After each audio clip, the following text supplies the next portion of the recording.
It's time to gather together. Hi there, I'm Yelta, and I'll be buying the first round while we chat about Final Fantasy XIV.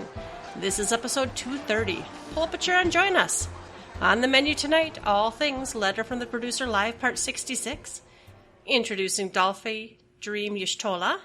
New merchandise available for pre-order. Final Fantasy XIV Endwalker special site updated. Final Fantasy XIV fan kit updated.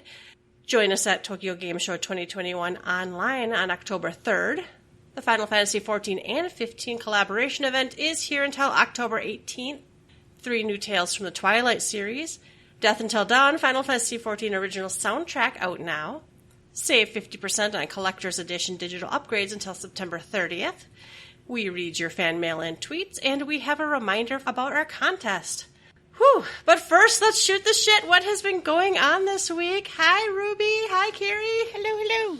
How is everyone? Fabulous. Wunderbar. Wonderful. Absolutely fabulous. Hey, listen, I'm going to keep it short because we got a lot of stuff to talk about. I am super excited after watching the live letter. I know many people are. I know a couple people who aren't. We'll talk about it. But in Eorzea, I played quite a bit this past week. The week before, not so much. I think we've actually been a few weeks. But over the last week, I've played more. My wife, Cinna, has been playing a lot more than I, and so she got to a spot where she was wanting to level, I think, Astrologian.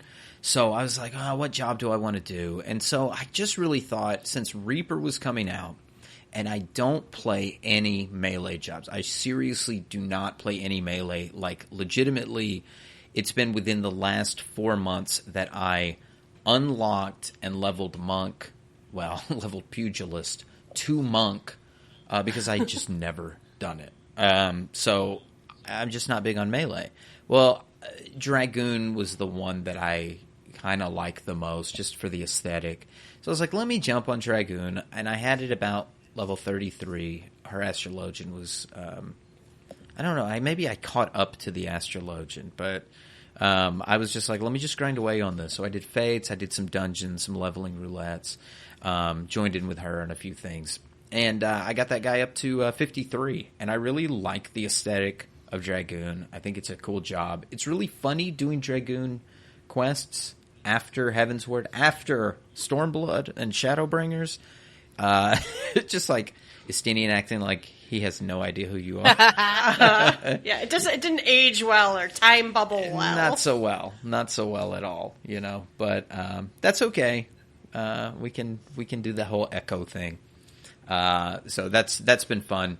And in that, of course, this gives me opportunity to do dungeons. You know, we were running Aurum Vale a couple of times, because that, you know, when you get to, I think it's like, what, 47 or 48 is Aurum Vale, and you get to a spot where you only got to run that guy a couple of times, and you're in, and of course that's the meme dungeon, you know, oh god, the pistols, and everybody's going to pull the first room and die. And I had 2 great back-to-back Aurum Vale runs, like no problem at all. I don't know if we've just put the fear of the 12 into people as they go into this, and they know the rule, they know to hug that left wall.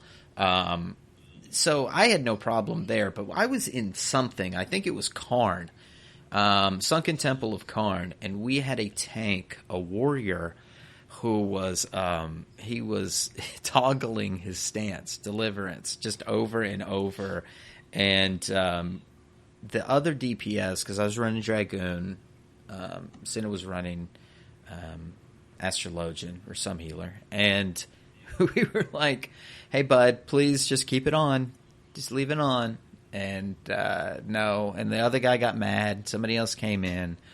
And they finally turned it on and kept it on for, like, the last boss. So I'm seeing it, you know, now that I'm leveling a new job. I know what people are talking about. There wasn't really any toxicity from the person not doing their job well. The toxicity was starting to come out of the person who was, I don't know if they had a mentor crown or not. I'm not going to go there. But they clearly were a seasoned 14 player, and they were just like, I'll take my 30, and was out. So take your 30 if that's what you got to do to cool down. But we went for it and then said, "Woo, that was enough leveling for today," and quit that. So that's been fun. The other thing I did that was any of note was I leveled in Eureka with Senna. We only did that like last night or the night before, and it's a unique experience. Again, just the one thing with Eureka is you can't help your friends. There's no leveling with your friend in Eureka unless you hop aboard the Fate train. So we tried a couple of tricks, and then I Googled it and was like, yeah, that's right. We can't do this. So we hopped aboard the Fate train and did that a few times and got her a couple of ranks so she could get the Aetherites, and then we'll figure out what to do from there. I don't know if we'll catch up in time to get into BA, but it's a beautiful relic. So I think she's just really wanting to find some other cool avenue to get another beautiful relic in preparation for glamour for Endwalker. That's really it. We got to look great for Endwalker. And I think I'm ready. My summoner gowns are feeling good for Endwalker. We will talk about that as well. I'm a happy camper. So I'm going to pass the mic over to Yelta and let her talk about what she did this week. I mostly split my time playing on an alt that I've just been messing around with. It's just through the beginning of A Realm Reborn. But I don't know. I like going back and playing on low-level alts. It's just kind of relaxing. Then I've been, Kariri's been back, so I've been kind of fishing, working on fishing achievements while waiting for Kariri to unlock the next thing and the next thing. So I actually finished the one for fishing a certain number of fish everywhere in the Realm Reborn zone. So I got a fancy new fishing rod and some titles for that. And now I'm working on getting, the 3,000 cumulative fish in Stormblood, and then I'll get the 3,000 cumulative fish in Shadowbringers. So I'm just kind of, fishing's pretty boring, but I have 2 monitors, and I want to be available when Kariri's like, want to run the burn? So that's the other thing I've been doing is running stuff with Kariri when it's, time for that to happen. So that's me. I'm gonna turn it over to Kariri then. Awesome. I've had a really, really great couple weeks. Actually, I've been just running everything. I finished up when I had quit. I had already finished Heavensward, so now I did all of the content after Heavensward, and now I am all the way through Stormblood. So I'm still doing the stuff running up to the next expansion, but I finished the actual Stormblood ending. So that was a lot of fun.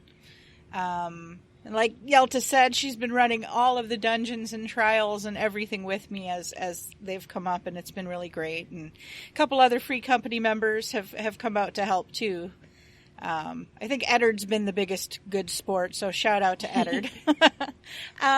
What else? I have a problem on the quest line. I can't go in a zone, and if there's a triple triad exclamation point over someone's head, I have to go play them for a while and try and get all the cards. It's just a compulsion, and I have a real hard time not keeping going till I get all the cards. But I've had to give up on a couple because I know Yelta's been waiting for me. So, but other than that, I've just been unlocking everything everywhere. Just doing the storyline. I've gotten from 60 to 71. I had to figure out how to clamor my gear again because some of the stuff that they hand out is atrocious. Some of it's really good, some of it's atrocious. But I've always been the ridiculous pink paladin Kariri. So I had to get my glamour back on and figure out how to do that because when I quit, fashion plates did not exist. So that has been really interesting to learn how to do. I want to learn how to do housing stuff too, so I've been getting together all of my decorations. I stuck them all on one retainer so that I can help Yelta decorate her house for Halloween. So that's going to be really fun. I've been preparing to do that. And a little bit early on, Yelta and I were leveling alts together real early on, but then I got a bug up my butt that I wanted to get going on the quest line, main storyline quest, so I can be caught up before the new expansion comes out.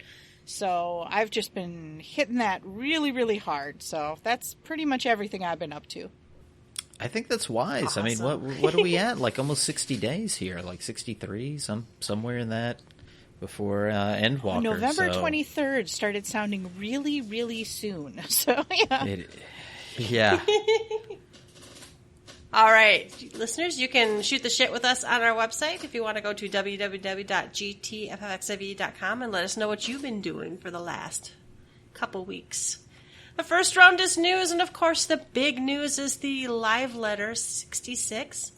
And a special thank you to Nova Crystallis because you have a really good summary. So we're gonna kind of go down and give our reactions to some of the stuff. This was a marathon.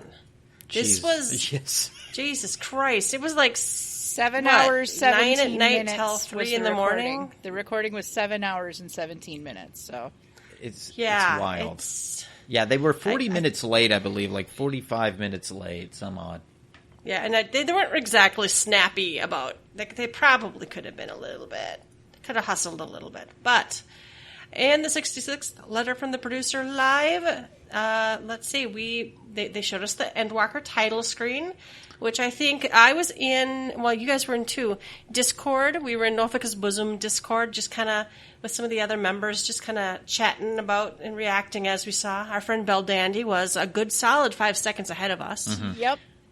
He kept being like yelling out what he saw 5 seconds before the rest of us. Like all content that Bell Dandy yells out, it's always ahead of the mechanics. So love you, Bell.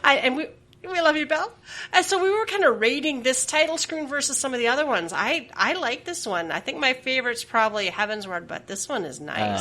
I kind of tear up listening to it. It's so beautiful. It's haunting. It is, and it the way that they showed it kind of like hit me over the head. I was walking in from outside because they were late. I wasn't sure how to time it, and I think Foxconn like showed up for a second and then like went off or something, and it was like the 5-minute warning. I don't know, but somehow I walked in and I timed it just right, and I sat on the couch and this came up, and I was like, oh my god! I thought I was watching like Cosmos or something because the moon moves up front and the imagery is just beautiful, and then this haunting voice just comes over, and it's like, and I still feel that way about it. It's gorgeous. Yeah, and this one it's really gorgeous. I don't know. I really like it. What'd you think, Kariri? I don't remember what the other ones look like, so I had a little trouble. It's beautiful, though. On its own, standing alone, it's beautiful. And seeing the sun come around, and it's just gorgeous. And the music, there's very seldom been any music related to any part of this game that I did not adore. There are minor exceptions, but for the most part, they always knock it out of the park with the music. So, yeah, it was beautiful. I think I'll enjoy looking at this one a lot more. I loved Shadowbringers, but I did not like the title screen. So I think I have heard that the joke, I guess, is calling this dark mode as compared to Shadowbringers light mode, because those yellow flames to the right and left of your screen just scream at you every time you log in, and then those voices, the low tones, the riding home. All right, so there were 3 major topics: the Endwalker job adjustments, the Endwalker battle system updates, and other updates. So the job adjustments, they went through all of our jobs. And what do we have? 1, 2, 3, 4, 5, 6, 7, 8, 9, 10. Well, there's like 20 jobs or some shit now. There's a lot of jobs. So they went through, first of all, we had a 20-minute job action trailer, which was wow. So one of the things that was noted that made some people sad was they're starting with 5.0 Shadowbringers jobs as the new starting point, and there's going to be new actions but no new systems, and a lot of people kind of was hoping for some of the Heavensward complexity to come back, but they're not doing it. Mm-mm. They're going to keep it simple. So it sounds like we're not going to go back to any more complex systems again or anything. I know people in our free company were very excited about the next announcement that the recast of primary abilities are going to be aligning with 60 or 120 second timers. And that's not all of them. Like they said, like ley lines isn't going to line up with that. But like 2 out of 4 tanks already or whatever had 60 to 160, 120 second timers, and some others were kind of like at a 90 second timer. So stuff didn't line up well, and now it sounds like more stuff should line up better. So some people were really excited about that. I like it. So they started with the tanks. I thought it was very interesting that they said that defensive buffs are going to be more rewarding if you use them in conjunction with other actions. So it sounds like it's going to matter more what buttons you push and when versus just spamming them whenever you want. So that's kind of what I kind of always hope for with this game is it's not how fast you press buttons, it's pressing them in an intelligent manner. Yeah, so that sounded interesting. What was the way they used to call it? It was something of play, like finesse of play or something, and that was what was supposed to like boost our limit break bar. Yes. By playing well, your limit break bar was supposed to go up faster. Correct. But the next one also people were very excited about. Combos are not going to be broken by ranged attacks. Beautiful. As a white mage, I don't run into this, but I know Kariri, before we started recording, you're like, I have to lose my combo a lot of times to pick up another mob or... Yeah, I was saying I did that in a dungeon literally earlier today. It's like, oh, I didn't see that guy coming. Now I just missed my dot because, my dot is my third step of a combo, so I didn't get the dot on the main thing because I was picking up something else. So, yeah, it's annoying. Yeah. So that'll be really nice. So it'll be nice. And their example they gave was when you have to run out of an AoE, you don't want to break a combo, just to not, because you want to always be casting or always be pushing a button and running out of an AoE. Now you have to do a ranged attack, and it screws you over, your combo. So that's pretty good.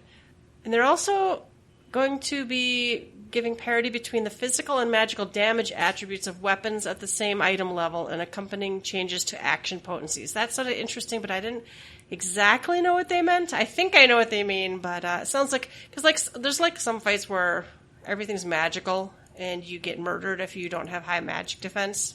It's not usually the tanks that run into that, but... My understanding is there's a calculation that is done separately for both physical attacks and magical attacks, and that the magical attack formula, I hate to say it was more complicated, but the way it was done was more potent than the physical one. So for parity, they changed the physical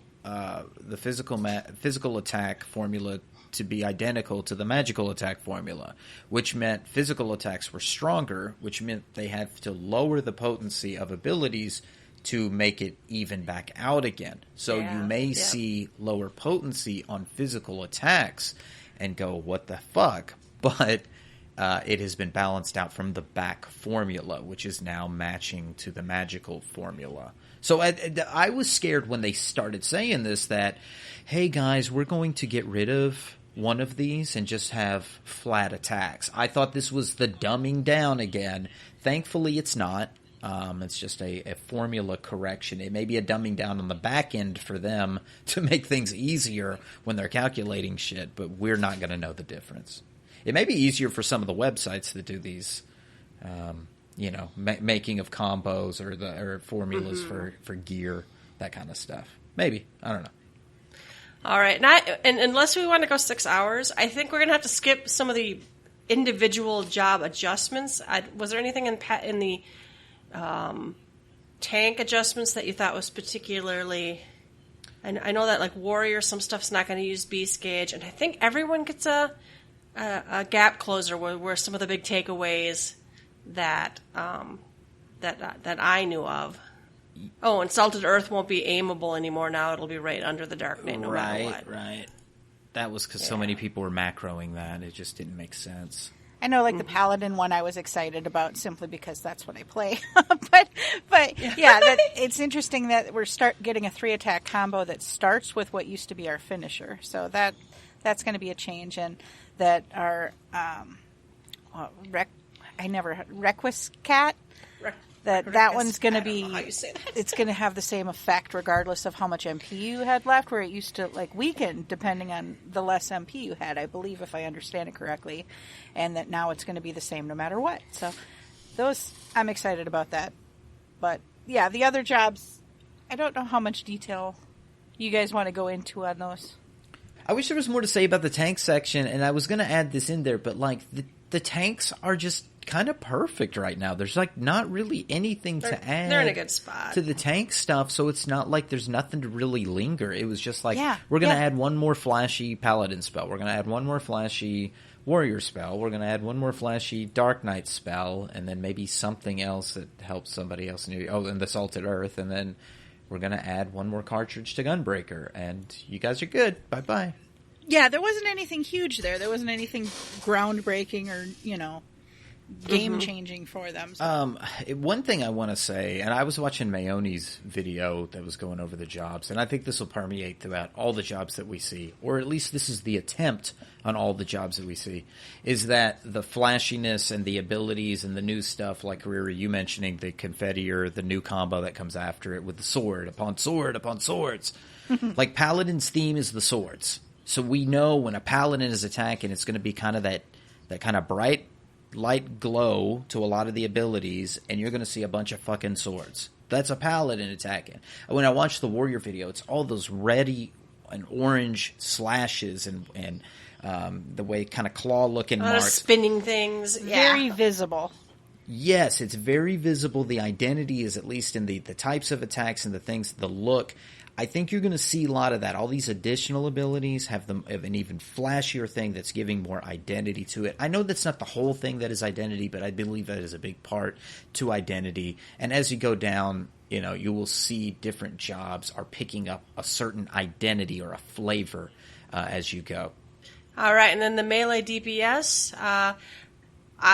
One of the interesting ones is that the feint effect. So you feint. It used to only do physical damage to reduce physical damage. It will now reduce magical damage also. Physical will still be more potent, but it won't be completely freaking useless for her magical damage. So that was really good. And again, the same adjustments to ensure combos won't be broken by ranged attacks is in there. And they're doing also the parity of physical. I think that goes for everything. The physical and magical damage attributes are going to be balanced out better now. So that's really good. Let me see. People were talking about Monk is probably going to play pretty much completely differently now. Yeah, that was the big standout. standout. That will be interesting. That shoulder tackle is going away, but to a different gap closer for Monk. Mm-hmm. And you can actually gap close to a party member, it looks like. So that's kind of neat. So it's not dissimilar to Black Mage's that thing that starts with an A. Ethereal manipulation. Ethereal manipulation. So it looks like some of these are going to be interesting. A lot of them are like the rotations will be expanded and effects are going to be different now. So that's pretty cool. Yeah, Monk got its own video. They really went in on Monk, and I think that's because of the cries for changing Monk, or what are we doing with the Grease Lightning? Well, bye. Mm-hmm. Bye. Bye-bye. They're really working on the identity and what to do with Monk. So a lot of these changes are really giving identity. In fact, again, with the identity thing, Monk was one of those that really jumped out at me, and I said, oh, we are really borrowing from other Final Fantasies and identities that were previously done. People have already noted the stance of Monk that looks like Tifa from Final Fantasy VII, and using Final Fantasy VII abilities on Monk now. And then there's also the blitzes, which are Sabin from Final Fantasy VI. Mm-hmm. You're going to see this also, a flavor from other Final Fantasies as they create abilities and the flashiness and the flavor that is a job. But Monk got the big changes here because Monk was the one that struggled the most with identity. I think with Dragoon and with Ninja, it was just additions to what they did. And then with Samurai, there was a little more flavor. I actually saw a little bit of Cyan from Final Fantasy VI with the way it's like they charge up before they do their slashes, again with the flavor. But I think that's pretty much it for the melee. And then we got a whole thing about Reaper, about how they use the scythe in tandem with their avatar. I don't really know what to say about this. It's a fast job, it looks like, and your character physically takes on the appearance of the avatar, so that's pretty neat. I know a lot of people were thinking how cool it looked. What do y'all think about the teleport? A lot of people are going to fall off the edge of shit. And it's going to be hilarious. I thought it looked really cool. I don't know. They get a teleport. It might be really cool. What do you think, Ruby? I mean, I don't know. Yes, it has the potential to make it the new LOL Dragoon, I suppose, when you fall off. I kind of was wondering if there was going to be a new floor tank. I think I actually said that night. You did, in fact. Yeah. I think I did. Yeah. They're gonna like zoom back into like an AOE and die horribly. Well, I've been playing Dragoon, and Dragoon does have occasionally the coolness of that you can jump back and get to another mob, attack it, kill it, and then do your gap closer and jump back to the mob you were on. And I did that once, and I felt like I looked cool on it. So I guess you should be able to give the other, the other one that's going to wear the same gear, the other set, have Reaper do something cool, like suck itself through a black hole and, kill something, and then come back through the other side and back on the boss. It looks pretty interesting. I'll be interested to see if people actually use it intelligently. So that'll be fun to watch people learn. Because there's always that red mage who does it perfectly 90% of the time. We're running stuff and then just like backflips right off the. Well, they had to give red mages another ability just so they didn't do that. Like, here's a DPS ability, so you stay in the one spot and you don't backflip. Physical range DPS. I think the bards in the group were happy about some of the bard changes. I don't know. I think enough because of Dancer had more dances. The stack, because now you're going to have a song that is actually going to affect other party members. So, yay! But what does that mean for the original 3 songs? Are they still just self buffs? We'll see how that goes. Machinists look cool. I saw the shotgun. Cool. The shotgun, yeah. Chainsaw, shotgun, automaton, queen, is new now, I guess. I have to ask something. I don't just know. In general about all of these, because again, I haven't played any other jobs with Paladin since I came back. Are all of these gauges and things, are they all new or are they all redone or? They're probably all new since you played. I don't know. The bard one that had the music notes on, like the treble clef, and it was saying what the song was and the time. Was that already implemented or is that brand new? I think that's fairly new. I think that's new in the last few years. Not new. It's not new with this update. Okay, that's what I was wondering. Yeah, like you have one on your screen when you're on Paladin. But, I think when they added it to everybody got one, I think. That's what I was wondering, is if they were new or old new. Okay. Now they're new different. Mm-hmm. So a lot of them have new things on them, and like some we were picking out during the videos what we're noticing. Monk has a new little thing. And, I saw one of them went from like two dots to 3 dots, like for charges or something. So yeah, it's just interesting. Those things. Yeah, Gunbreaker got like another bullet or whatever. So okay. Magical range DPS. They did the same thing for Feint, or added that they did for Feint, I think. So it reduces magical damage dealt and also physical damage dealt, but theirs will lean towards magical damage reduction, will be more potent. So it's not useless anymore, though, for physical things. Correct. So I think the real big takeaway from this one, now, they have a lot of words under the Black Mage column, but Black Mage gets more things that go boom. Summoner looks, I'm going to let Ruby talk about it, but Summoner looks like a summoner now. Hold on. You can't gloss over Black Mage. I got to stop at Black Mage for one reason and one reason alone. It's the nomenclature about the spell names, isn't it? No, it's the fact that it's the fact that Enochian had to die. Yeah. Enochian has to die. Apparently, people can't do Enochian for the stupidity of Black Mages. I would love for Yoshida to show those numbers. I really would love to show Yoshida to show the number of Black Mages who did not pop Enochian or could not keep Enochian up. I would love to see it. I want to see how many people could not keep Enochian up. They can't keep it up. Well, and it drops once in a while. Even when I play Black Mage, it drops once in a while, but it's like... Yelta, they made it from, 11 seconds to 16 seconds to keep it longer so you could keep it where your transpose kept it up. This out. They gave you those little blue pills out the wazoo to keep it up. and you still couldn't keep it up. Not you, Yelta. The Yours little- was not always even- fluffed. Not even the little blue pills helped. But I forgot because because I even said on the night we were watching this, I'm like, they already expanded it or adjusted it. I'm like, I don't know, like twice, I think. Didn't they make it longer twice? yeah, they've made many adjustments to try to keep Enochian alive, and I know Yoshida is hurt. I believe that Yoshida pushed to keep that's his main. Enochian up because it's his main job, and that he was actually hurt that they had to remove Enochian because it was a barrier for good Black Mage play. And in a way, it's right because it's just a toggle, and a toggle's dumb. They did it for other jobs, right? I mean, we had a toggle cleric stance, and that went away a long time ago. Rip Fluid Aura, by the way. We'll get there.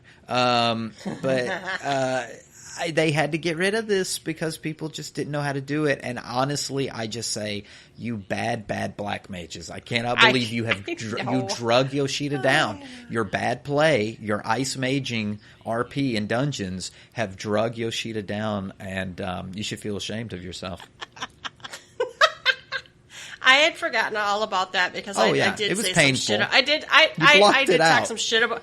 I blocked it out. I did talk some shit on that night. I remember now, but we can talk about Summoner now. I just did not want to skip over Enochian. That was Enochian was too hard. they had to dumb down something in here. Well, No, it's called bringing the skill floor up. I think that's supposed to be the kind way to put it. Is bringing the skill floor up. There you go. I have been asked repeatedly, what do I feel about Summoner? How do I know? I main summon Summoner, and I love it. I think finally the identity is back. So if you're not aware, we get the summons back. Instead of just your little Eggy being a summon, you are actually bringing forth Ifra, Garuda, and Titan, and they're doing a magic, and you've got a set timer for it to do things. And I could go into all the abilities, but I won't. There is a full video. What I was thankful of is the jobs that they really put some love into. They showed video of them separate from the job video. So Monk, they did that for. Summoner, they did that for. Of course, Sage and Reaper, they did that for. But Summoner had the big change because we removed dots. Dots are gone, meaning the identity of the Summoner is no longer the dot mage. The dot pet class, the Affliction Warlock, I've heard it called. It's no longer that, but it is now a summoner. Your summon really is just, your carbuncle by your side. It doesn't attack, and then you're doing kind of the abilities. Okay, can we stop for a second? I am really sad that the little carbuncle just stands there. It's just there. Yeah. I'm like, why doesn't it even auto attack? It bothers me. It bothered me greatly watching the gameplay video. I'm like, why can't it have an animation? Yeah, and so sad. I started when we talked about this. Of course, this was funny. I had to tweet this out. Before they showed this video, they said, "Let's talk about Eggy Glamours," and I'm like, Jesus fucking Christ! They finally are going to talk about Eggy Glamours on a live letter. Here we go. If you had Eggy Glamours on your bingo card, you win the grand prize. Okay, so, but the whole thing with Eggy Glamours is what Yelta's talking about. Your Eggy is a dummy that's going to stand next to you, and, I mean, of course, Eggy it, glamour it however you want, it's just going to be a dummy. Now, my lore mind, because I love Summoner, my lore mind was like, okay, well, it's just a conduit. So, let it stand here, and it's the conduit. And it actually kind of made me think, those little pink crystals that appear as when your Aether comes back up. I was like, those are like carbuncle rubies. Now, wait a second. Maybe if they just made those look like carbuncle rubies more so than little diamonds, you could get a real good feel for this, flavor for this job. So anyway, I looked at it like a conduit, but you're right. It's just kind of a dummy that stands next to you and does the thing. But I think people overlooked that when they saw the big summons. And Yoshida said you can make those, your own personal size, just as the Eggies are right now. So look forward to that. And I'm looking forward to how they feel as you go. I mean, it seems to me like it's kind of the same style. Your Garuda's going to do puddles and AoE hits. Ifrit is going to do some powerful hits, but it's a little slower cast. And your Titan is going to be your insta-cast and probably be pretty average, but keep the flow going. I do miss if there's not going to be a stone skin. That has saved my ass a few times, but maybe the calculations with physical and magical damage will help me I find myself very squishy in content at times, and I can't meld vid anymore. So sometimes that stone skin has helped me a little bit. So, and that goes back to the sadness of losing the carbuncle as anything. We went from having a chicken nugget that would tank for you to having a yellow carbuncle that would cast some tanky stuff on you or for you. And now you have a dummy that stands next to you and says, here, you have the power. You do the spells. I do like that Phoenix and Bahamut come up very quickly. I've seen changes in the rotation here already that are pretty apparent. And I can't believe how many abilities are not on that bottom bar. There is the ability bloat is gone. And I think that was going back to their philosophy of we're expanding upon 5.0. I don't think you're going to see maybe one or two abilities added on. That may be sad for some people that they're going to go all the way to level 90 before seeing major abilities. But what you're going to see, I think, is some of that stuff that you see in PvP where certain abilities are changed into other abilities, or like on Paladin, I believe you're going to have one button, or maybe it was Warrior they talked about, or maybe it was Dark Knight. There's going to be one that, it's you hit the same button 3 times because it's the 1, 2, 3 and one button. Mm-hmm. So be prepared to move toward some of that stuff as they add more abilities. But anyway, Summoner's great. I don't know about my sister job, but Summoner is in a pretty sweet spot. I just hope there's not too many people that jump on the Summoner train like crazy. It was a niche job, and being able to do dots correctly and really know how to work the Bahamuts, because the job was fucky, you felt good about doing it. I think there's some bards that probably have felt that way, or some machinists that have felt that way before. Like, when a job is fucky and you have clipping and stuff and you have to do some weird stuff with the way that you cast things and you get it down, you feel kind of masterful about it. It's not a 1, 2, 3, 1, 2, 3, So when we go to this, is it going to dumb the job down enough that it just doesn't feel like I'm doing something masterful? And I do kind of miss being able to bane dots. I think it's kind of sad that they're really just not giving that to somebody else and letting somebody else be the dot mage. Like, I think there's room for that still in this game. Okay. I probably have more to say, but I can save it. All right. Let us move on to healers. New actions that apply single target buffs will be added to each healer, so that's interesting. Cast time for offensive spells will be reduced. The limit break area of effect will be expanded, which is nice because I don't know how many times I have even run to the middle of the thing, cast the limit break to bring everybody back to life, and there's that one range sitting out in Narnia that isn't getting raised, so that's good. In general, offensive actions will have a 1.5 second global cooldown. Casting tended to eat into the GCD, so they're hoping to reduce the cast time for offensive spells that would relieve frustration and stress. So we're going to cast super fucking fast now, offensively. Well, I've heard people bitch about clipping on healers because of the DPS, which is, that very strong DPS mindset, and so maybe this will fix that. So White Mage, one of the things we noticed, they are getting some sort of, it looks like a totem pulse that you put down that pulse heals or something, so that looked awesome. White Mage is a pure healer, so the healers are going to be broken down into pure healer and shield healer, but White Mage is going to get a new holy, so that's good, which contributes to the accretion of lilies. They're taking Fluid Aura away, which is fine. Divine Benison will be a charged action, so I'm assuming we'll have we can use multiple Divine Benisons, which would be exciting for me, because that's a pretty good spell. I don't even like shield healers, but it's nice to have a shield that you can use when it needs to be done. It's giving you the stone skin that you always should have had, it's it's good. I understand. This is back to the identity. They want white mages to be lilies and white and shining light, and so this is, Divine Benison. It's stone skin. We know it. Yeah. Astrologian's going to be moved into more of a pure healer kind of role. Diurnal Sect and Nocturnal Sect are going to be removed, and basic healing actions are going to be adjusted to have the same effect. So they're going to still have some, Nutrasect will still have some barrier properties.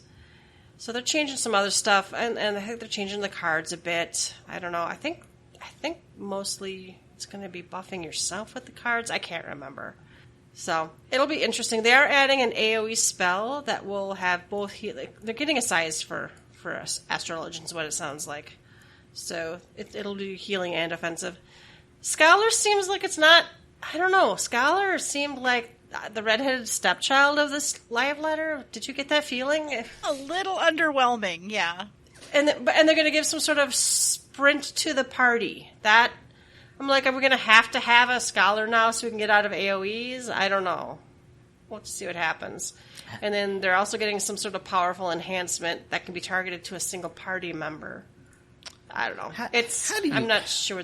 How do you plan content around that Peloton for battle? You know, like you can't make it a scholar necessary to run out of stuff. I understand that's a helpful thing, but the job's getting memed so hard right now. I mean, I have seen the video reels of like with awesome pirate sounding music and explosions in the background where it shows all the new abilities and the scholars just waddling out of this AoE and it's really sad that I guess there always has to be a stepchild, and Scholar is the one. I guess they just felt like the identity was right where it needed to be, but they still don't know what they want to do with it ability-wise. And this is where I go, like, just give them back the dots. Let them have the biomiasma. Let them be the biology/fairy. Maybe that's the problem. It's still the biology/fairy thing. Maybe they still need to make a fifth healer that's a chemist or something to take that biomiasma dot thing away from them and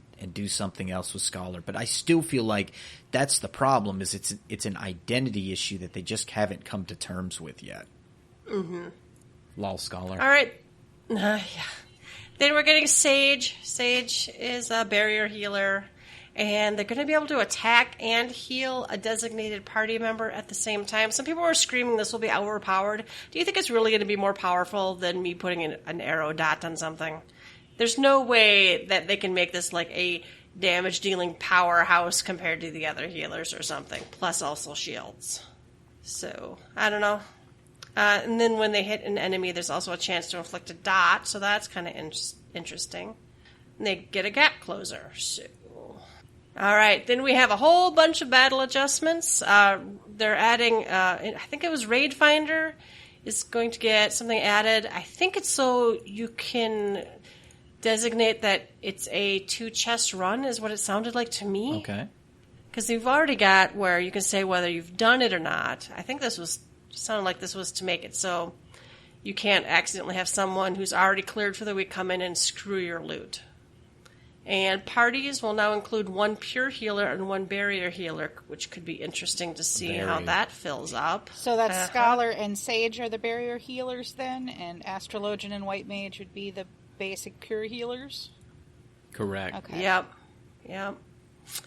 And then they said why they weren't going to do it further to like 1 melee or whatever, one this kind of damage dealer, one that kind of damage dealer, because then they're like, oh, it'll be hard to do party matching. And I'm like, I don't know. I'm trying to think of what kind of contents is going to matter. Like a 24-man, is it going to matter that I have a barrier healer and a pure healer?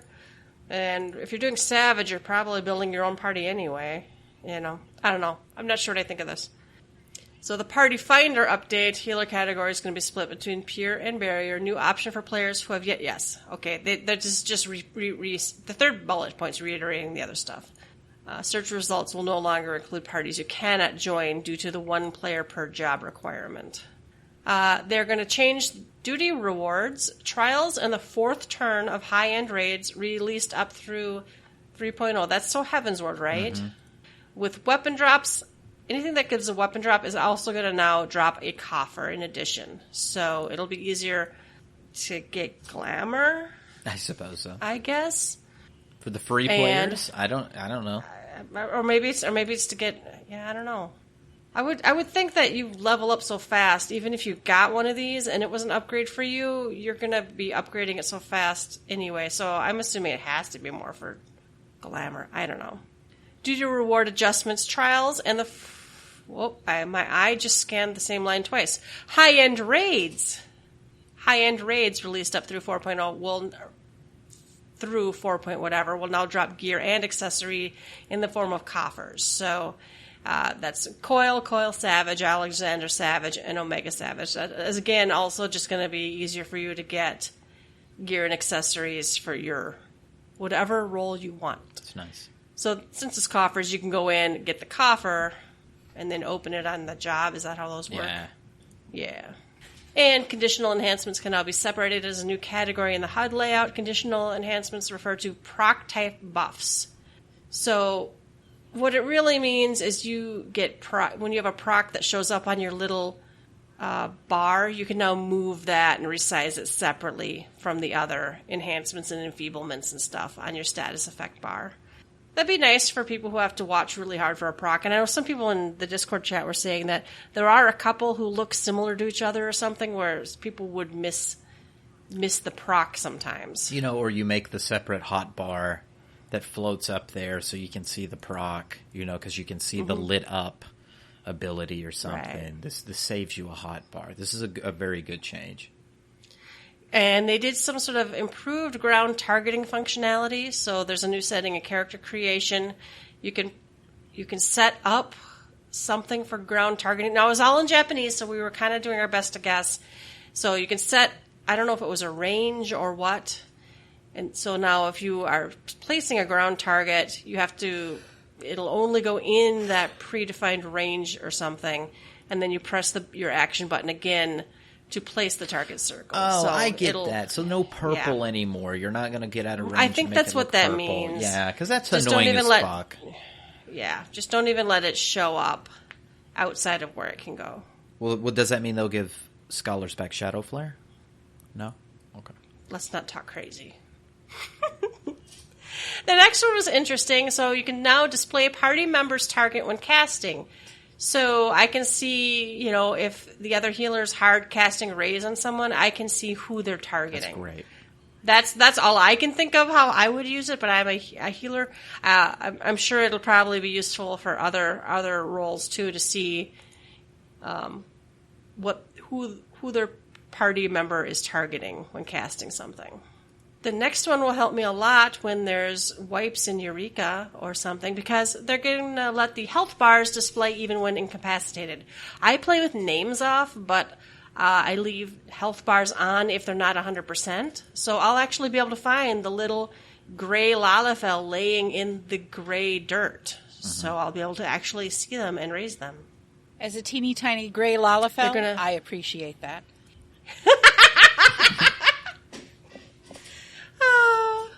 Unreal Trials are temporarily removed, which I first was like, no, but it's just because they're making so many adjustments. So they're gonna reintroduce them in 6.1. I actually really enjoy Unreal Trials, the ability to go back and do a fight closer to how it felt when it first came out. However, we've discussed ad nauseum that they need to do something about the reward structure, because every time I go, our group will clear it once and then nope out after that. I think Shiva we're doing weekly, twice. You know, we'd kill her twice a week, but it just takes too long to get the rewards. Yeah, I hope they add some flavor to it. Like now that they've done 3 of these, I think. Well, we had Leviathan as well, Titan. That maybe as they expand upon these, maybe they'll give us like more than one at a time, or maybe you can mix and match, or maybe you can do more, expand upon it. I don't know how they would do that, and I'm not begging. Grind them up faster or something. Yeah. But I'm not begging for more content right now. We got plenty enough as is, and there's going to be lots more to do in about 2 months. But I think that there's room to expand, because this is good content, and it's a way to keep old content relevant. That's the most important part. You got all these dungeons. I realize it sucks that feels like there's less dungeons every time. It feels like there's less of something that we had. But when you go back and you do all that shit as you level a new job, you go, God, there are a lot of fucking dungeons in this game. Mm-hmm. Now there's a lot of fights in this game already. You gotta use some of the old stuff as is, but make them fresh. So this is a good thing. I hope they expand upon it. All right, and we're having the great belt calamity. So, oh boy, as we know, belts aren't going to be equipable anymore or obtainable, If you've got a belt on yourself or your retainer or in the armory chest, it's going to go to the Calamity Salvager, and you can then retrieve it. All other belts will remain in your inventory as is. And then one of the things we were curious about being in Eureka was, what about the speed belt, right? The speed belt is a very nice, rare, useful piece of gear in Eureka.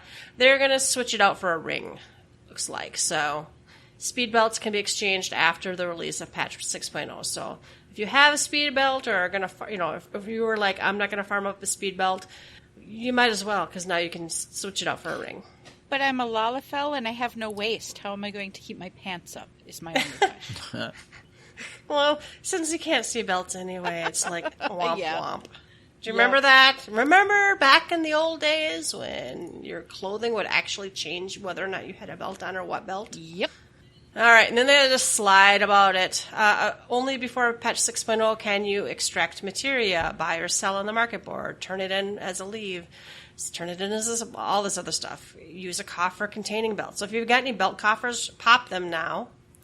And then after 6.0, you can still pull materia out. You can still sell them to shop vendors. You can still desynthesize them.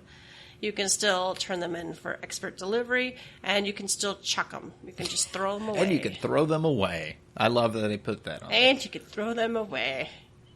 And then they talked a bit about their whole downscaling thing, and how, the difference in gear and attributes from 50 to 80 are going to be reduced. HP and damage values are going to be reduced.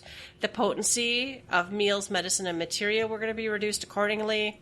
Adjustments to maintain balance with consideration for downscaling of various systems is going to be in effect. When using the undersized party option, you're going to get an enhanced echo effect, which will be applied to bring the difficulty balance in line with previous patches. So the enhanced strength will vary by duty level. And EXP gains will be downsized. Additional EXP previously earned from standard dungeon enemies will now be earned from the bosses themselves. A lot of people are still kind of wound up and worried about this. It's going to feel approximately the same, guys. They should be doing it all. It should just be. Most stuff's going to feel the same, and if it doesn't, they'll fix it. So just calm the fuck down. I wonder if this enhanced echo can be turned off. I would assume no, but if it could be turned off... Well, we can turn off other echoes, can't we? I wonder if that's a challenge, get into this, turn your echo off, and see if you can do it. Yeah, maybe. I think we can turn off other echoes. I don't know. That might grief people, though, if they turned their echo off and you did something Well, then you leave and come back if you want to, then. To do undersized party, you already have to be in a pre-made. Sure. So... All right, this one threw me for a loop too. HQ item removal. They are getting rid of HQ items, gathered items, enemy drops, token exchange materials, non-craftable materials obtained from certain content are going to be gone. They'll still be HQ from 6.0, but not increase crafting quality nor provide bonuses upon delivery. You can't trade or sell them on the market board, but you can reduce them to normal quality. And then stuff you still can have high quality will be crafted items, including intermediary materials and gear. So that's gonna. I think Kariri was like inventory bloat. We'll just get rid of it. So that'll be interesting to see what happens. And so that's of course going to affect crafting and gathering. Well, gathering especially. Each gathering job has buttons that enhance your ability to get high quality. Oh, yeah. Those are going to go away. So, none of the crafting and gathering stuff was in this letter. That'll be in something further down the line. So, in the next live letter we'll have some of this information. So, yeah, this is a huge change. I mean, they have to gloss over it to save us some content for the next one. But I immediately had thought about the inventory bloat, like Kariri had mentioned. But then I also thought about, I think I was at the kitchen table this morning talking about it with Senna, and I was like, hey, all those abilities on Gather will be gone. Because, I think did they mention something about fishing as well? I don't know. Yeah, fishing's, I think fishing will also not I don't remember now. Very interesting. All right, and teleportation and aetheryte updates. They're redoing the UI. It looks much cleaner. It looks much more accessible to find what you want to, where you want to go. The prices look bigger, but it sounded like the way they were talking was it might overall average the same anyway. It might be more expensive to get one of the main ones, but then cheaper to get to the subsequent ones within the area. I don't know. For the most part, you just have to intelligently use your returns and stuff, I guess. You know, get a free one, and then you get a free one from using your token, Right. And you get to pick 3 favorites, and then you get to pick a return. And then if you download the app, right? Yeah, was it the app? Yeah, it's the You get a second companion one? app. You get another one. Yep. Yeah. So that plus if you do hunts and something else, you can buy Aetherite tickets. I mean, there's a way to mitigate these expenses. So you might just have to. But some people saw those things over $9.99, which was our cap before, and people were like, "Wow, it's expensive." But they still need a gill sync in the game, I guess. True. Did I hear something about uncapped gill?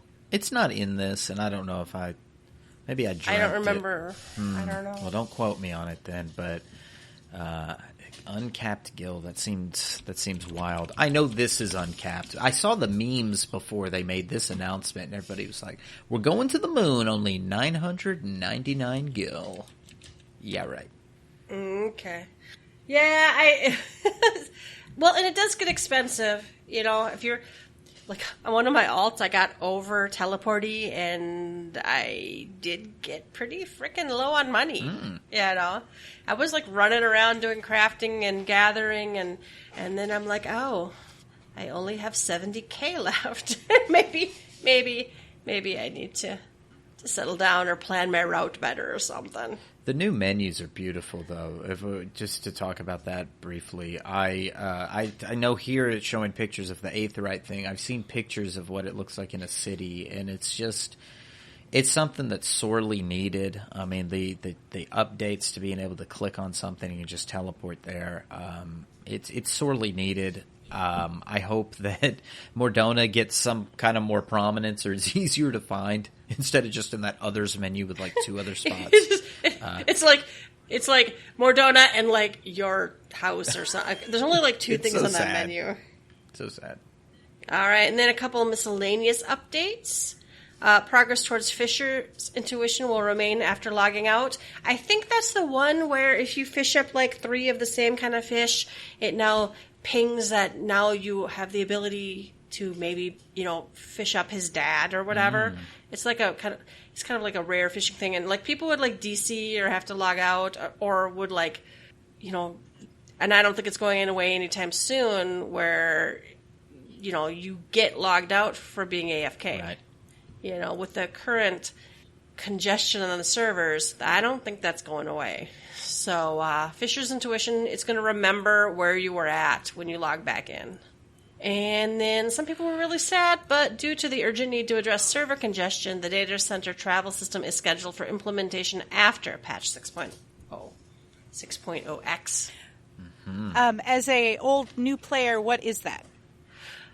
Right now, we can travel from all the servers on the Primal data center. We can go to other servers. This is so we can go to other data centers. So you know how, you know, there's how many different data centers that have multiple, that are, you know, bundles of multiple servers. Now we can go basically anywhere. Okay, cool. Yeah, so Primal has, you know, we have the Leviathan server and Excalibur server and whatever. Right now we can travel around there. But now we'll be able to go to anything on the Aether data center. So you won't have to, like, make alts just to visit your friends. That's such a cool idea. But I think it also... Yeah, it's a cool idea. It is going to be a little bit limited, it sounds like. I don't know if you're going to be able to, like, bring all of your data over with you, that kind of thing. I think you won't be able to talk to your free company or anything because they can't open everything everywhere. You know, you can't keep all that data traveling everywhere outside across data centers. But the ability to like go and maybe like raid with a group that you like, but you don't want to leave your free company or your server. A lot of people do hunts cross Yeah. world. So you do a hunt train in one world, and then they'll say, like, hop over to Hyperion or hop over to wherever, and then go do another hunt train and just hit the same zones over and just keep running it. Kind of neat. Well, that and buying and selling, or, well, can you only buy on other servers? Yeah, if you have, like, if there's like a mount or a glamour gear you want on the market board, it might be super expensive on Excalibur, but we can go over to, you know, a different server and buy it there instead. So it'll be interesting to see what the data center travel brings. But they have to deal with the server congestion first, and I understand that. And that's got a, you know, a litany of problems why they can't, that aren't even their fault, you know. All right, and then we have a bunch of announcements, I think. The Final Fantasy XIV and Dragon Quest X collaborations coming back for the third time. Puff, puff. Kariri, did you get these done before? Do you remember? I'm looking at the pictures, and it is very familiar, so it's possible, but I don't remember for sure. So I'm definitely going to do it regardless. Yeah. So that's coming back. You get some cool, cute, fun items. I remember it being a pretty simple event. Oh, yeah. And that's going to be from, let's see, October 19th to November 11th, I think. And then they also showed us the new Reaper and Sage job pins. So those are going to be released in February. I think people had picked out that Reaper is going to be RPR and Sage is SGE for the abbreviations for the jobs. Yeah, they saw that. They saw that on the from the screenshots or during the live letter. So that's cool. And then we got some new acrylic job stands for Reaper and Sage. They had, this was merchandising. Oh, yeah. PVC time. Yeah, so we had the Fat Cat and Great Serpent of Ranka shoulder massage stick and back scratcher combo. They're pretty cute. That is cute. Kariri has not yet met the Great Serpent of Ranka, but she soon will. I have not. I don't know who that is, but the Fat Cat is darling, and it was the first minion I pulled back out when I started playing again. Oh, yeah. It's really cute on that stick, too, so. And we got the Perfect Alexander t-shirt. We've got the Dolphy Dream Y'shtola, which that's $1,000. But it sounds like we know someone who has some of these dolls, and they are amazing, apparently. Really high quality, and they're huge. So it's like a fully jointed doll. And you can see her in the screenshot with different poses. It's pretty cool. I don't think I'll get one, but it's pretty cool. I got to watch. I'm going to pass on this. You got to watch. How much was the watch? $3, I think. Okay. Yeah.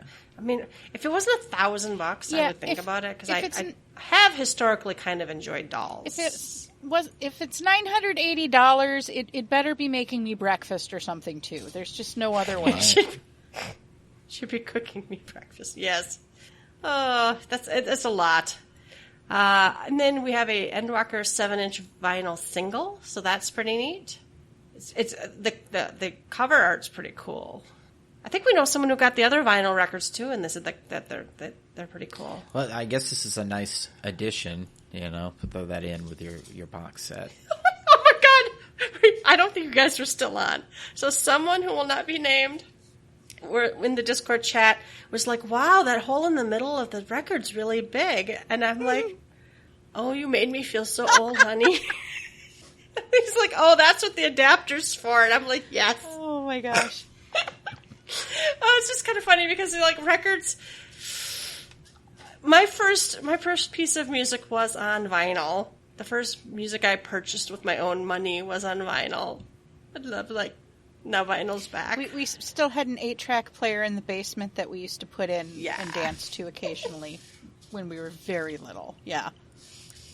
We did have the Star Wars soundtrack on 8-track. Well, Soka needs to venture out. We need 8 tracks of all of the soundtracks here. Work on that.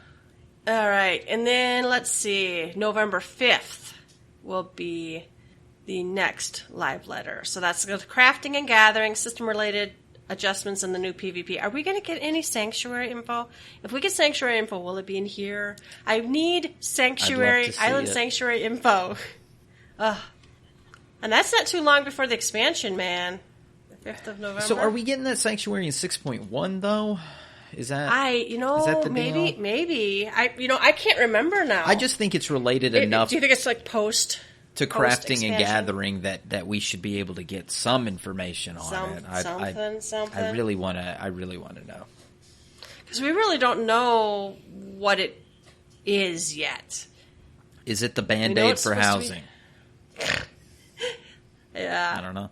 It'd be nice if it was the solution for housing. I would accept. Well, what did I say years and years ago? Everyone should get an instanced fucking island. I said free companies should get like a giant floating island. Oh, that'd be amazing. And everybody can have houses there. Yeah, no.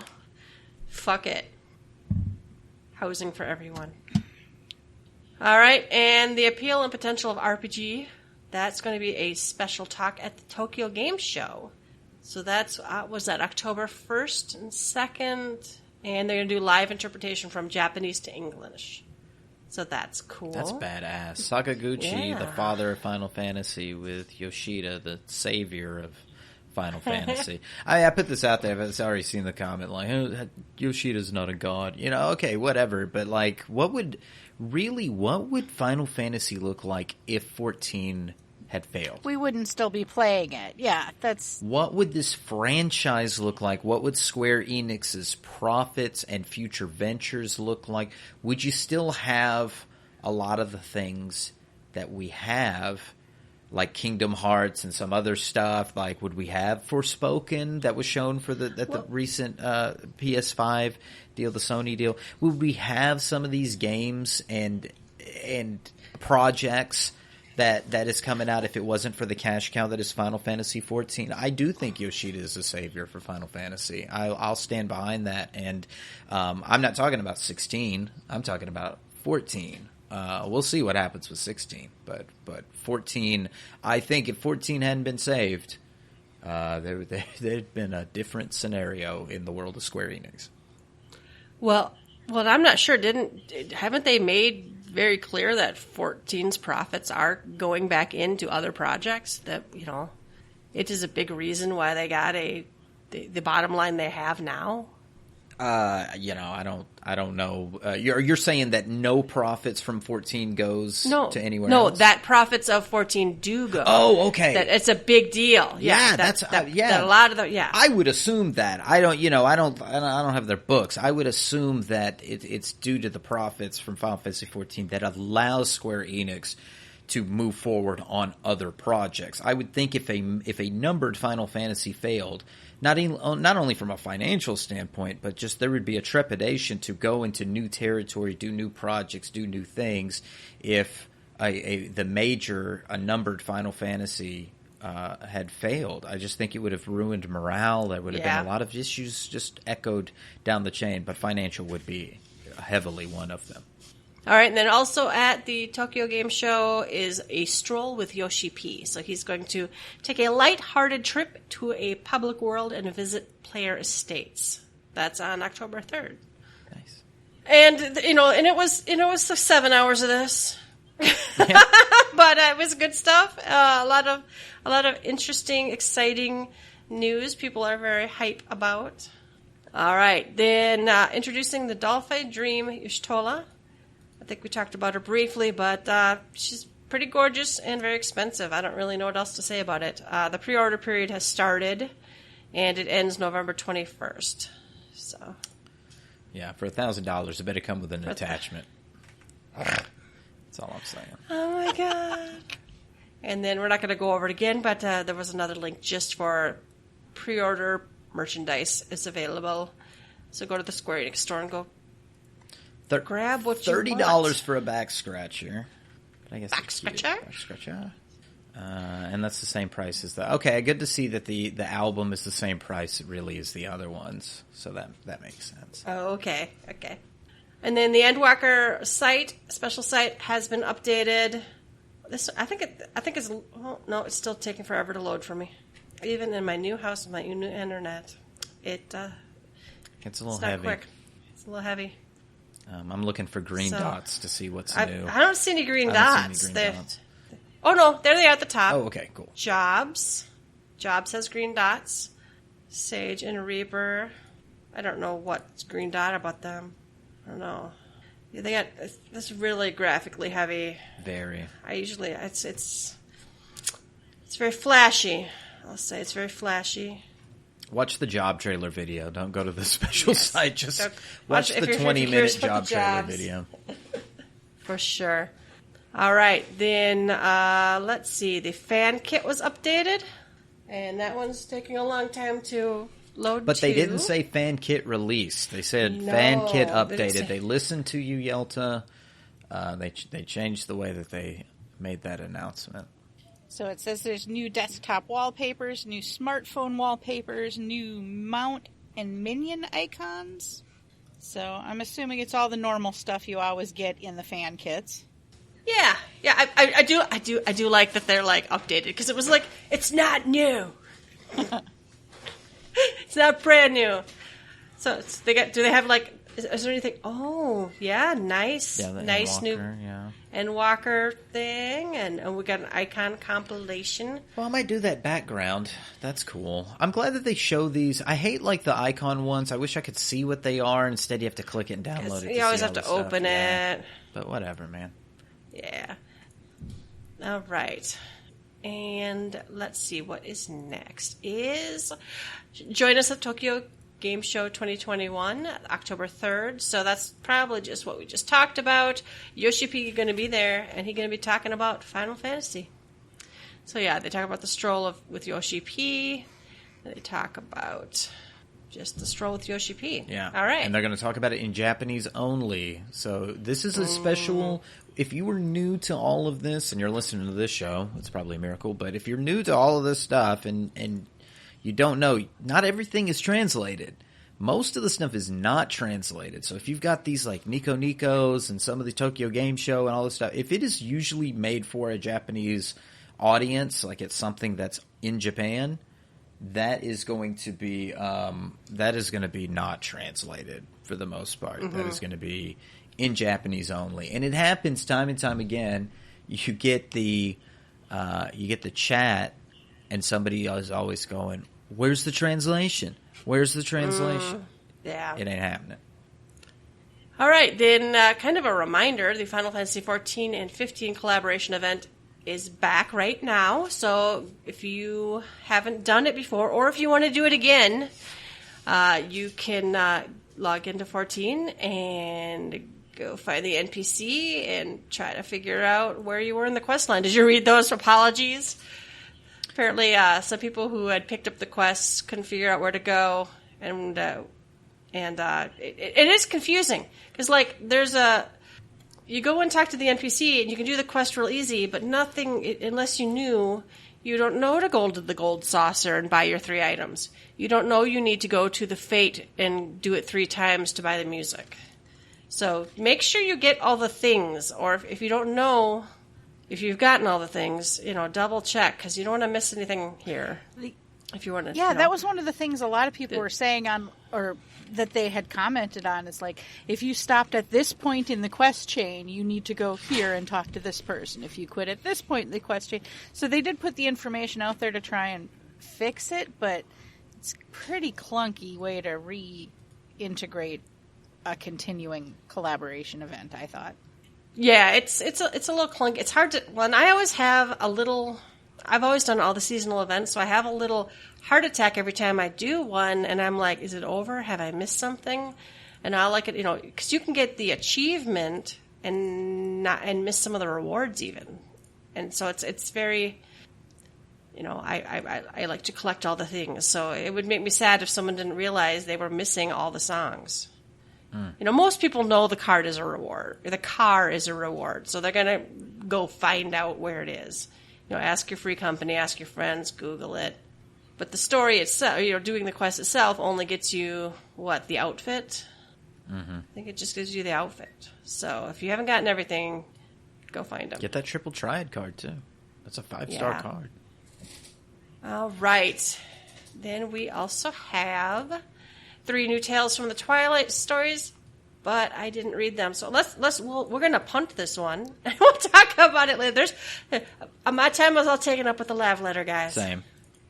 So we will. I did go back and reread the first two, and they're pretty good. They're pretty good. So I would suggest not reading them if you were worried about spoilers right now. But other than that, all right, Death Unto Dawn, Final Fantasy XIV original soundtrack is out now. I think mine is on its way. Awesome. Yeah. Yep. And you do get a little wind-up minion, a little bunny girl. There's a lot of good music. So they played on one of the breaks, they played a video that had just tiny little snippets of tons and tons of songs. And I just forget just the sheer number of amazing pieces. This disc has 84 songs. Mm-hmm. And that's patch 5.1 to 5.5. Yeah, no, there's a lot of good music on here. So, and of course, I like to buy all the soundtracks. Same. And I know you do too. Yeah, this soundtrack was a banger. We have Lahi, right? So we know it's good. To the Edge. Thinking about the new Shiva one. The can't think of the title of the song right now. There's just so many good songs in Shadowbringers. All right, and then we also have saved 50% on Collector's Edition digital upgrades until September 30th. So if you have bought the game but not done the digital upgrades, there's just a whole bunch of really fun, especially mounts and minions and glamour weapon skins and that kind of thing. I think there's some Fantasias in there.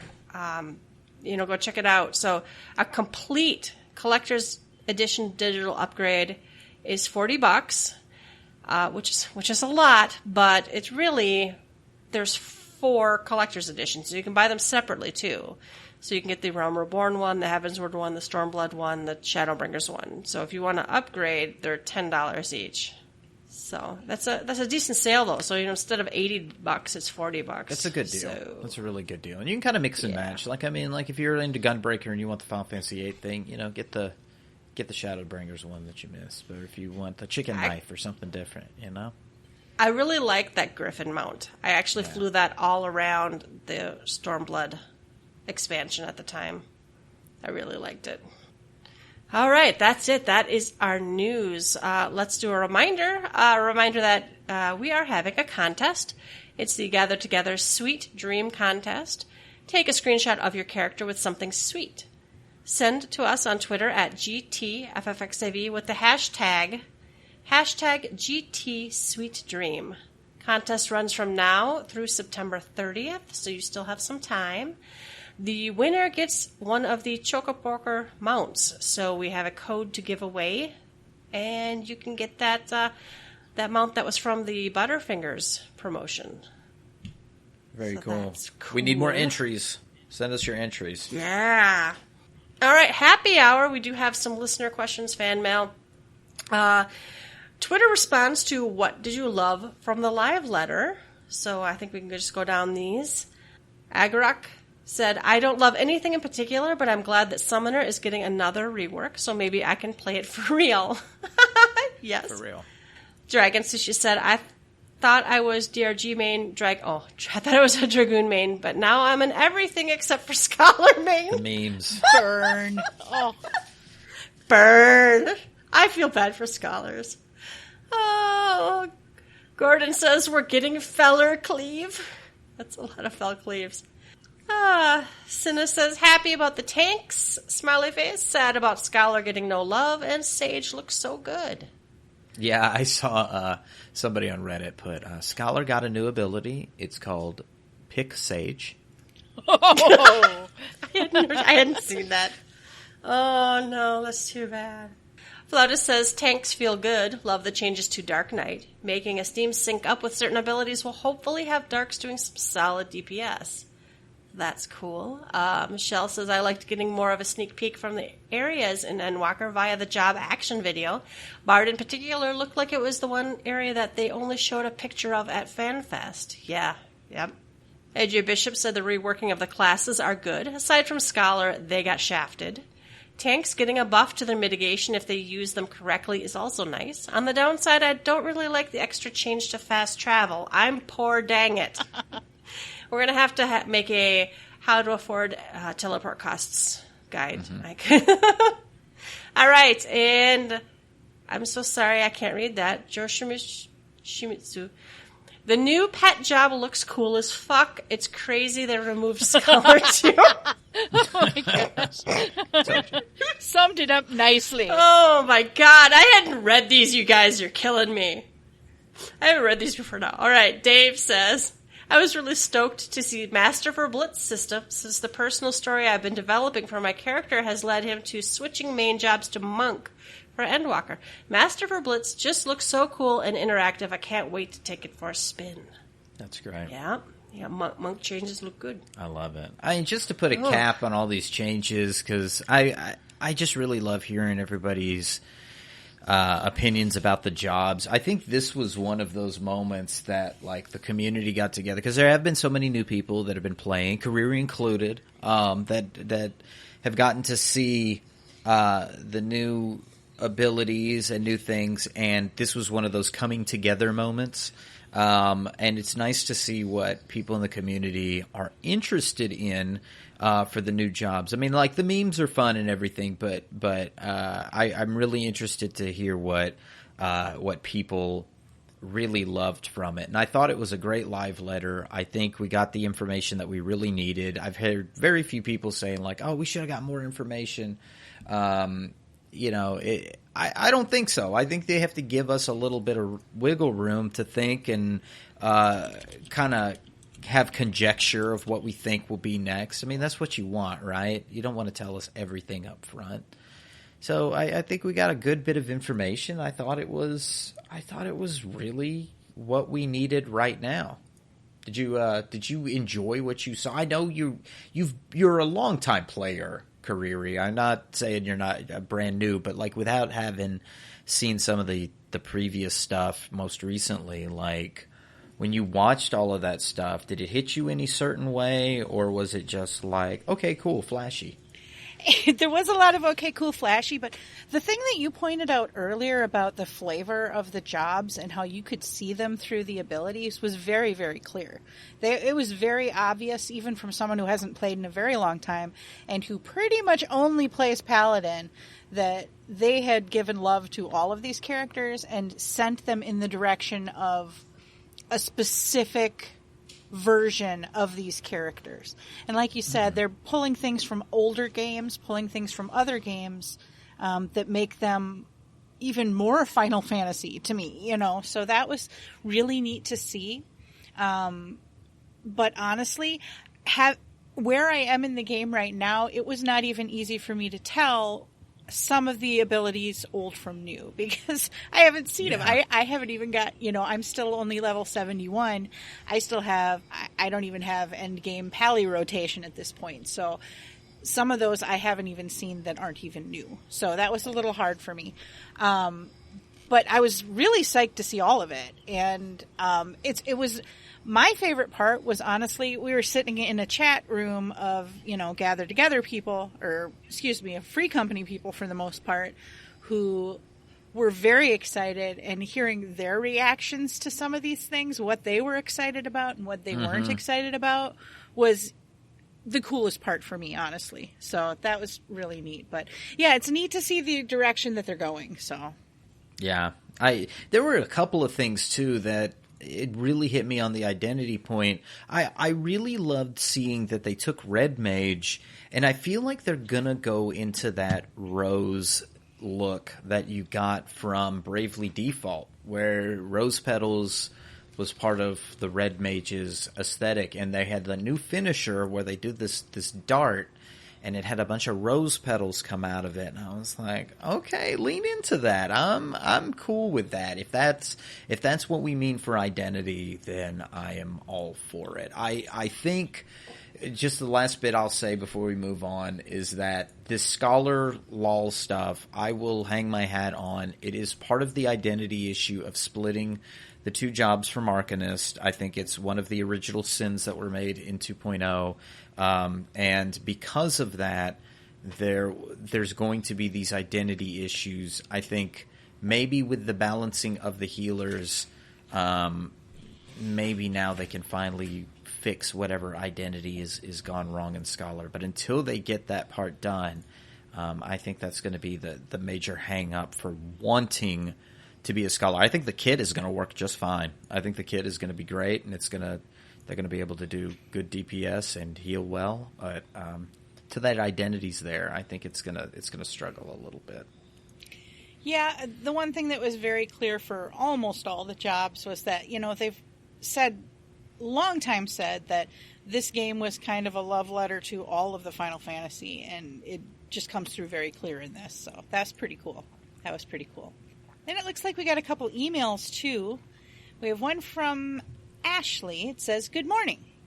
I am one of the WoW refugees and recently found your podcast. I've only listened to the most recent episode, and it was great. Really enjoyed it. One thing, though, I don't think you guys really get what Maximum is trying to do. You guys made comments about him getting carried or not reading tooltips, or 7 people, quote, buying in to play with him. I don't really understand what you meant. But a little background. The Race to World First event is a big community-driven event in WoW. Max is the GM of the top US raiding guild. Every time there's a new raid released in WoW, his guild, along with several others, compete for the world first on all the boss kills. It's a huge streamed event with famous WoW personalities casting it and stuff.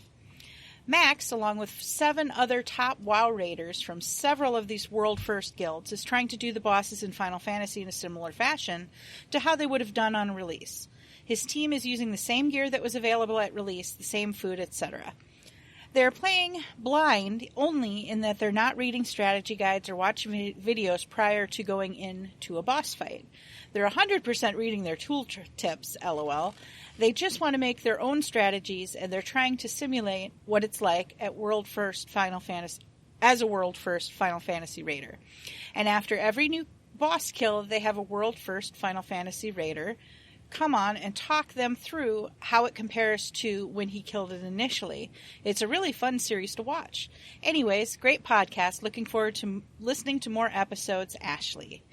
And I think the misunderstanding here is basically, you're saying exactly what we were saying. We were saying that in this situation, they're not getting carried, and of course they're reading the tooltips. Well, the only distinction we were making, or I'll speak for myself, all I was saying is if someone, never having played, I don't care how good they are at WoW, walked into this game, took potions to get to top rank, and walked into an end game raid with strangers, not with a group of people who agreed to do this with him, that would be shitty. That would be not meeting the expectations of play as part of the group. What they are doing, all of them going in together under these same circumstances, I think is fun, and it's a great challenge, and everybody's walking in there with the same expectations. So I think that's perfectly reasonable. I think that sounds like a really great challenge, and I think it would be really fun to watch. So I don't know. What did you think, Ruby? Yeah, I think there's actually 2 different issues here. And what I don't remember is I read your email, Ashley. It's been actually, I think, at least 3 weeks since we received this email from you, Ashley. So thanks for your patience when we read this. We always read your emails, so please send us emails. We always read them. Ashley, I don't remember if I read this email the day after we recorded our second episode that mentioned Maximum. It could be that we explained a little better in that second episode. But what I think is there's 2 different issues. One is I don't know Maximum. So the things that you're talking about with their WoW background and everything, I think is awesome. And I think from that aspect, I would not expect... I knew Max was good. I don't know how good. I don't know what Maximum does. But Maximum's ability to play WoW at the level that he plays it, I would expect they would at least read a tooltip, right? So if it came across that I said Max doesn't read a tooltip, I don't mean Max specifically doesn't read his tooltips.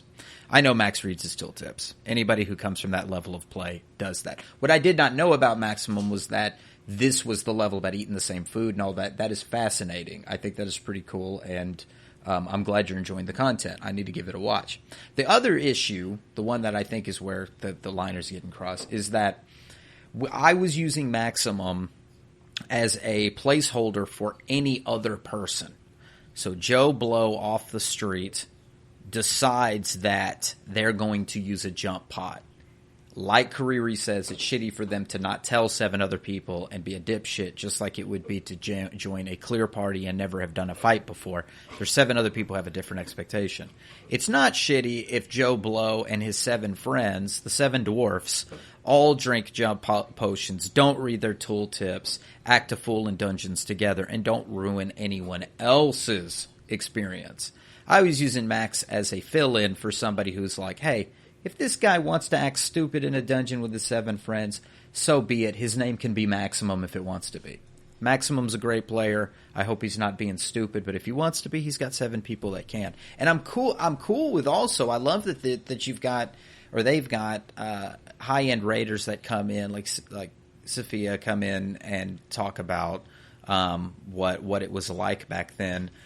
That's a nice kind of retro thing, and I'm sure that gets a lot of views. That was, I think, the other thing. Yelta backed me up on this. I think that was the other thing that we mentioned was that when you are a streamer, there is a different level. Now, I didn't know Maximum's, forgive me, shtick of this is how that they're doing the parties and all this stuff. But if I was, again, just a streamer just looking for entertainment purposes, I have watched streamers, kind of like when you're watching the Asmongold streams when he was starting off, where they're doing things on purpose to keep you engaged, like leaving an icon up in the middle of the screen so somebody goes, take that out, take that down, take that down. It keeps you watching longer. It's a trick. It's subconscious. Maybe you're not realizing it, but they're doing things to keep you engaged. And I didn't know Maximum's type of, how they do, how he streams. So, doing dumb stuff sometimes keeps your viewers. If Maximum's able to keep viewers without resorting to, leaving icons on the screen or taking 45-minute toilet breaks or something. Sorry, I've been watching too many DSB YouTube videos. Then God bless him. Hope your content gets the viewership that you get, the work that you're putting into it. So that's my thoughts. Well, back me up, Yelta. Well, and I think you're right. I think we talked about this 2 distinct times before. I think the first time we had no idea who Maximum was. Right. We didn't really understand what they were trying to do. And I think where it got lost was I think we said a lot of stuff like, and I have to go back to listen, but my intention was more like, I hope he isn't like, some people we've all run into in Party Finder, where they jump potted, and you can tell they jump potted because of their armor, and their abilities are obviously on the screen in the order that, load in when you jump pot, and they don't know what they're doing. It goes back to the joining the wrong parties, He's building his party, and I think it's fine. So, when we talk about not read your tooltips, because that shit happens and we've encountered it. We're not saying he's doing it. And the second time, we had some listeners tell us what was going on. Yeah, we read some tweets, I think, that was like, "Oh, this is who he is." And then we understood what was going on. We get it.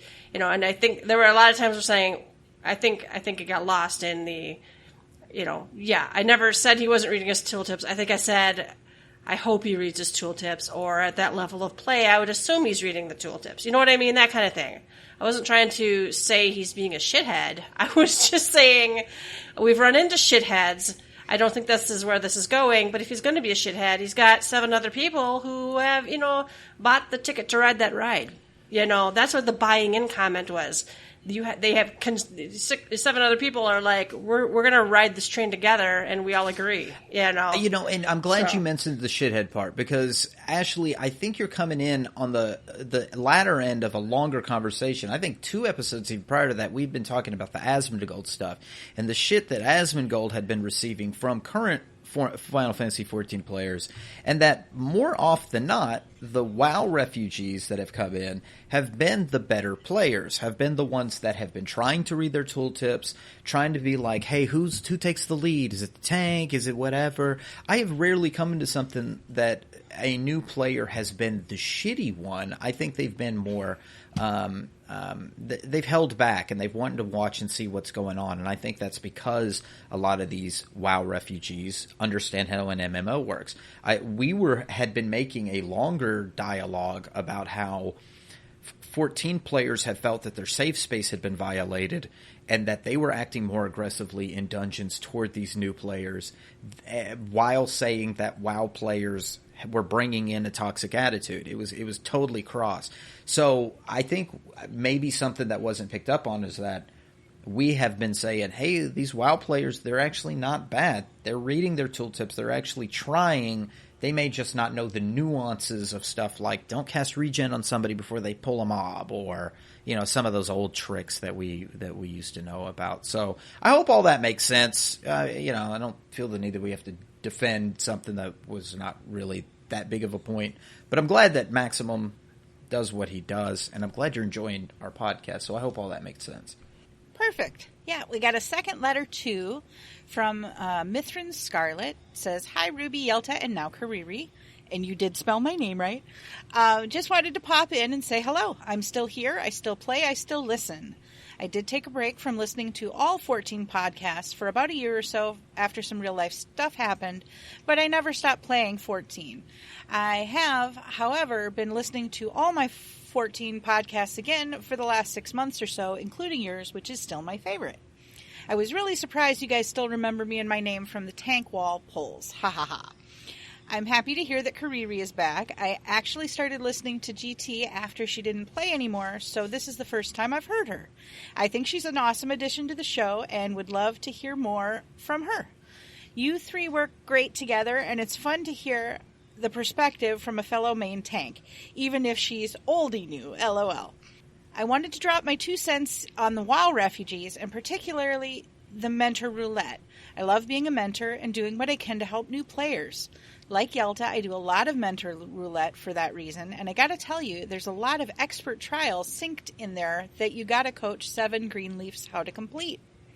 Especially now with all the new WoW players, I'm getting a lot more of those in mentor roulette, and I absolutely love it. Expert trials and savage raids are my 2 favorite content in the game, and I love doing them synced and sometimes minimum item level. It's why I actually personally love Unreal, even if it needs some work. In the last few weeks, I've successfully coached Greenleafs in Mentor Roulette through Ifrit Extreme, Leviathan Extreme, Garuda Extreme, King Mooglmog Extreme. Hoo boy, my dirty little secret is that this is my favorite fight in the game. Ravana Extreme, Thornton Extreme, and I would occasionally get many of these in Mentor Roulette before the WoW players came, but it's a lot more common now with them. And honestly, our success rate and new players' ability to listen to my coaching and actively ask questions, respond, and input my feedback has skyrocketed with these players. You can tell they're new to 14, but they're not new at MMOs or gaming in general. It's been an absolute blast and joy to play with them. I've had tanks say they don't know the fight, but ask me questions. I answered, and they absolutely blind main tanked and cleared first pull in many of these fights with no issues whatsoever. The healers, too, are doing amazing. Even in Ifrit Extreme, they followed directions perfectly, and we cleared in about 3 pulls. I thought Thornton Extreme was going to be a nightmare, but we cleared it in 2 pulls. I know that's probably a very different outlook than what you've been getting off the official forums or other places, but I've actually really enjoyed all the new veteran MMO players, and it's really made Mentor Roulette much more fun and rewarding for me. I hate the main scenario dungeons in there, though. Those are the only 2 I refuse to mentor through because they don't need my help to watch frickin' cutscenes. Spending 40 minutes of cutscenes for 30 tomes and a single mentor clear just isn't worth it to me, so I leave. Very frustrating, but I get while they're included, so I take my penalty. Anyway, just wanted to say hi, give my input, and say you guys are still awesome. Keep up the awesome podcast for many more years to come. With love from Gilgamesh, Mithrin Scarlet. How could we forget the wall-to-wall pools? I mean, I was going to say, okay, we've had many conversations with you. Yeah, we remember. Yeah, I'm finding, well, and I said it several episodes ago, I'm like, WoW players are just gamers. Just treat them like every other person you interact with in the game. Mithrin just backs up going to be ads. exactly what we've been saying. Yeah. Yeah. You know, that these If there's are... assholes, they're assholes. If they don't know what they're doing, they don't know what they're doing. It's like just, I don't know why people think this influx is going to like completely change 14. No, I think he's perfectly right here. These are veterans, or at least experienced from another MMO, so they understand the Holy Trinity. They understand what a tank's basic responsibilities are, what a DPS's basic responsibilities are, and what a healer's basic responsibilities are. I think what, that clear divide is that there are people who love Final Fantasy and play Final Fantasy because it's a Final Fantasy game, not because it's an RPG. And when that crosses that line to people who are playing it because it's an RPG that happens to have a Final Fantasy flavor, when you get on two extreme poles of that, that's when you get crossways, and there's that one area that everybody is in the same cesspool. And it's the reason that we can have a debate about wall-to-wall pools, and that's because dungeons have every flavor of every person. It is the melting pot. It's a cesspool that you just have to deal with if that's what you want to do. I am thankful, though, that the Mentor Roulette has had an upsurge of good players, because you're getting it's not people who are new to MMOs, but just new to this flavor of MMO. Oh, absolutely. Yep. Oh, thank you so much for the tweets and the emails, and we really appreciate people sending us messages. So thank you. Thank you. All right, I think it's then closing time. You don't have to go home, but you can't stay here. You can find links to all of our episodes and blog posts on our website, www.gtffxiv.com. While you're there, leave us a comment. And if you'd like to, you can support us by clicking the donation button. You can find us on Twitter at GTFFXIV. You can email us at gtffxiv@gmail.com. Please rate us. Personal plugs, Ruby. Yes, you can find me on Twitter at Rubicon Vale, RUBICONVALE. Kariri. I am also on Twitter at Carrie Sumasu. That's KHARIISUMASU. And you can find me on Twitter at Yelta Sumasu, YELTASUMASU. As always, thanks for listening, and we will catch you next time. Bye-bye. Bye. Bye-bye.